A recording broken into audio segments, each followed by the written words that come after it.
The woman at the pharmacy counter slides a clipboard toward you and asks who she should list as your emergency contact. You pause because you already know the answer without checking your phone. Your name is already on 4 other forms this year alone.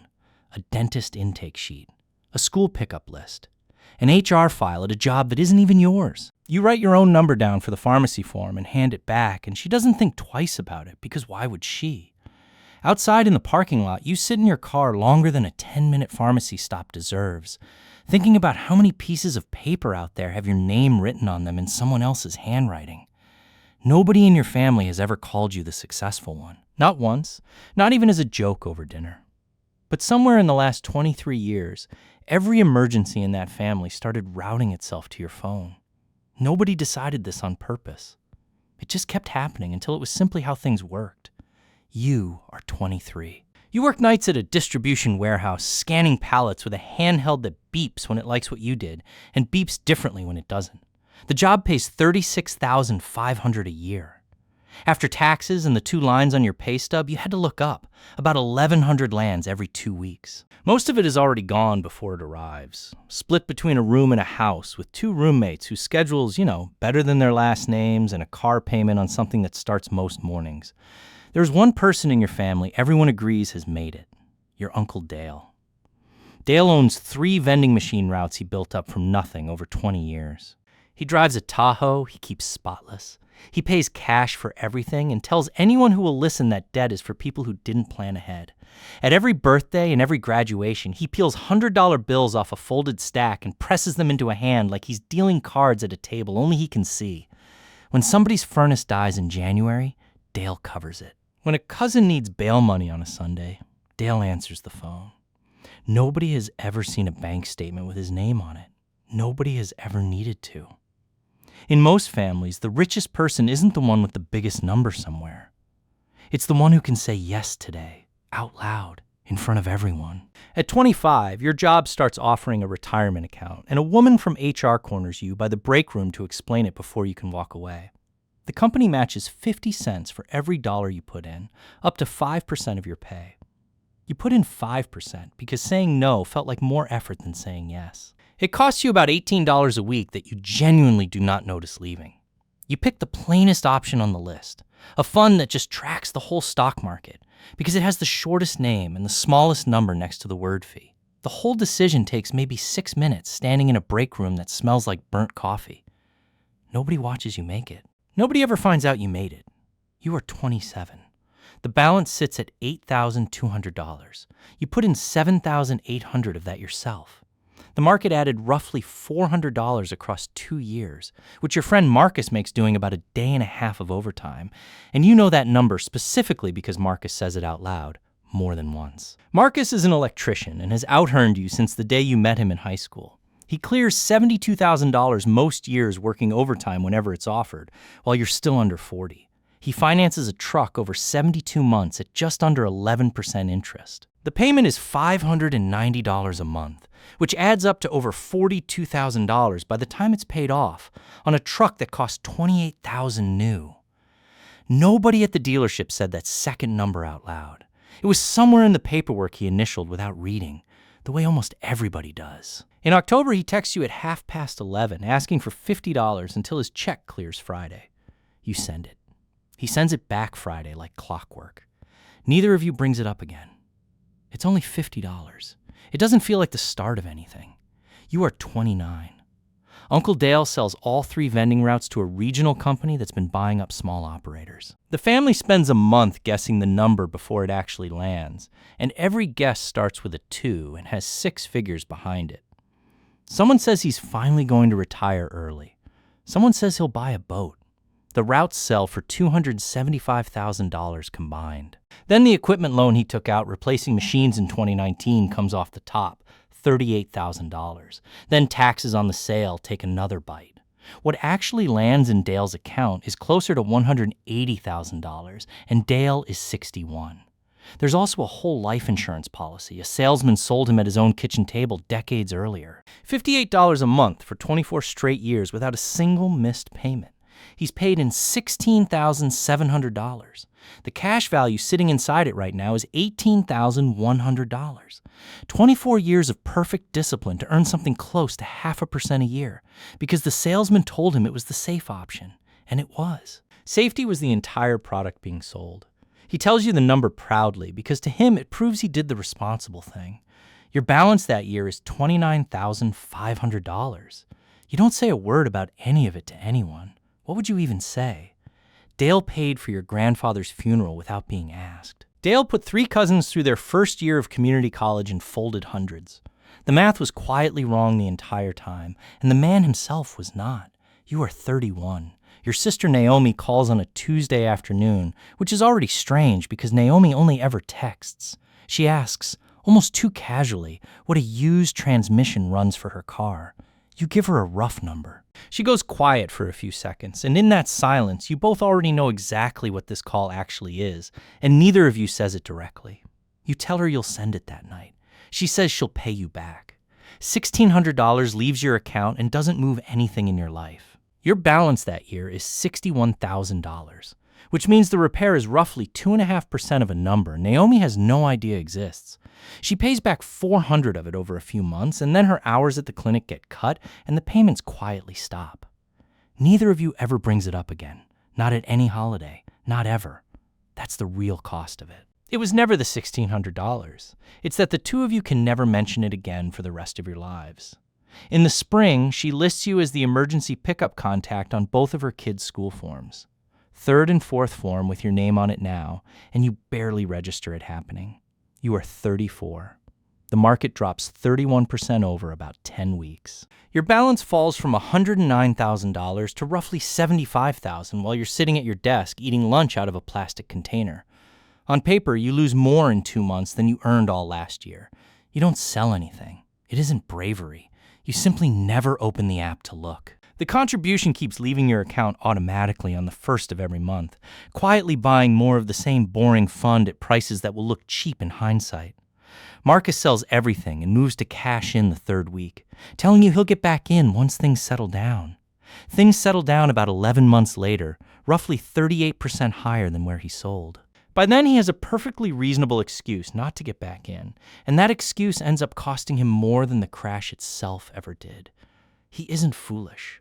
He's one of the sharpest people you know with a multimeter in his hand. He just did the one thing almost every person does under pressure, which is mistake motion for safety at the exact moment they're opposites. You are 37. Your balance is $95,700. Marcus wants to start a food truck, not a hobby project, but a real one, with a menu he's tested on friends and a corner spot near the new office park and a partner who's run restaurants before. He needs $25,000 and asks you for it in person, which he has never once done before. He brings a folder. He walks you through it for almost an hour, and it's better organized than you expected, and still missing something you can't quite name until later, which is that the lease terms get worse every single year, and he's planned around year 1, pricing the whole way through. $25,000 is a little over 15% of everything you have. You could hand it over tonight and never feel it in your actual life. You tell him no. You say it clumsily because there's no clean way to say it. You offer him $5,000 instead, as a flat gift, nothing to repay, nothing owed. He thanks you and doesn't take it. He raises the rest somewhere else, some of it at interest rates neither of you wants to say out loud. The truck opens. The food is genuinely good. It closes 14 months later. You barely speak for most of a year afterward. That's what the no actually cost. You knew roughly what it would cost when you said it, and you said it anyway, and you have never once been fully sure it was the right call. The math was right. Being right and feeling right turned out to be two completely different things. Nobody in this particular story is the villain. That part is the hardest to sit with. You are 41. Your mother can no longer safely live alone. Memory care near her runs $4,800 a month. Nothing fancy, just clean and staffed with people who are kind to her. Her Social Security covers $1,650 of that. The house she still owns is worth around $185,000 and can't be sold quickly enough to matter right now. Naomi makes $44,000. Her husband makes $49,000. They have 2 kids and a car payment and a genuinely good marriage and nothing extra sitting behind any of it. The family meeting to figure this out lasts 90 minutes, and both of you already know how it's going to end before it even starts. You cover the gap, $3,150 a month, and you pay it straight out of your regular paycheck instead of touching the retirement account, because that account has one job, and this isn't it. Nobody treats you strangely for doing it. Naomi is physically at the facility 4 days a week doing things you never have to do, handling parts of it you never touch. She's paying more than you are. It's just not measured in dollars. And dollars happen to be the only currency this family knows how to say out loud. Your name goes on the facility's emergency contact form that spring. 5th form now. You've genuinely lost count of the earlier ones. Your balance that year is $312,400. You have never told a single living person that number. You are 45. Uncle Dale calls about a letter from Medicare he doesn't understand. He's 83 now. He reads it to you over the phone twice, and the second time his voice catches slightly on the word coverage, and you realize he probably read it silently to himself 8 or 9 times before finally deciding to call. Dale, who handled everything for everybody for 4 decades. Dale, who dealt $100 bills like a man dealing cards. You walk him through it slowly. It takes about 10 minutes. It isn't even bad news. It's just written in language built by nobody, for nobody in particular. When you finish explaining it, he goes quiet for a second and then says, "Thank you," in a tone you have genuinely never heard him use in your entire life. That's the whole handoff. There's no ceremony to it. Nobody in this family has ever said the word out loud, not once. It just moves the same way it moved to him decades earlier from somebody even older, back when he was the one who could say yes today. Marcus calls that same fall. He's doing fine again, back on steady work, mostly out of the hole from the truck. He's got a financial advisor now, a genuinely likable guy who charges 1% of his balance every single year, on top of fund fees that run another 0.65% on a balance of $165,000. That works out to about $2,700 a year, taken quietly in small pieces he never actually sees leave. Your cost, on more than double his balance, runs somewhere around $80 a year. He asks what fund you're actually in. You tell him. He goes quiet for a second and says that's it. You tell him that's genuinely it. He laughs. And it isn't a mean laugh. It's the laugh of a man who's been told the same answer 3 or 4 times over 20 years and keeps half expecting a different one eventually. You are 49. Your balance is $780,000. Roughly $340,000 of that is money you actually put in yourself. $18 a week starting at 25, $3,150 a month during the years you covered your mother's care. Contributions that stopped feeling like anything around year 6. The other $440,000 was never money you personally earned. It was simply years you didn't get in the way of it growing. Nobody knows this number. Not Naomi, not Marcus, not the pharmacist who hands you the clipboard every few months, not the woman at your bank whose screen quietly routes you to a different phone line than everyone else standing in that parking lot, which is the only place that number has ever shown itself. You still drive the same car you've had for years. You still get the same haircut. You still bring the same side dish to every holiday. Twice a year, someone at that table tells you that you've always been careful with money, and they mean it kindly, the way you describe someone who double checks that the door is locked before bed. Being the person your family quietly relies on was never a feeling. It's a role, and nobody ever hands you a written description for it. You're the one who gets the 11:30 text. You're the one who covers the gap after the family meeting ends. You're the one who has to say no to a folder somebody spent weeks putting together and then carry that no around for a year afterward. You're the one who reads the confusing letter twice out loud until it makes sense to somebody else. You stopped being the one who gets to ask for help somewhere around age 31 with $1,600 for a transmission, and at the time you had no idea that was the last time it would ever go that direction. The forms with your name on them are still stacking up somewhere in filing cabinets and school offices and facility folders you'll never see again. Nobody ever handed you a title. They handed you a line on a form, one at a time, over more than 20 years, and every single one of those lines was a small vote that you were the person who could be counted on. Every one of them was cast by somebody who had absolutely no idea what was sitting quietly in your account. That's the part they got right without ever doing the math. Somewhere tonight, there's a 23-year-old standing in a break room that smells like burnt coffee, holding a form from HR they've been meaning to fill out for weeks. 5% or nothing. 6 minutes on a laptop while their roommates argue about whose turn it is to buy groceries. There's an uncle in that family too, somewhere, peeling bills off a folded stack like he's dealing cards at a table only he can see. And everybody sitting at that table tonight is completely certain they already know who the successful one is.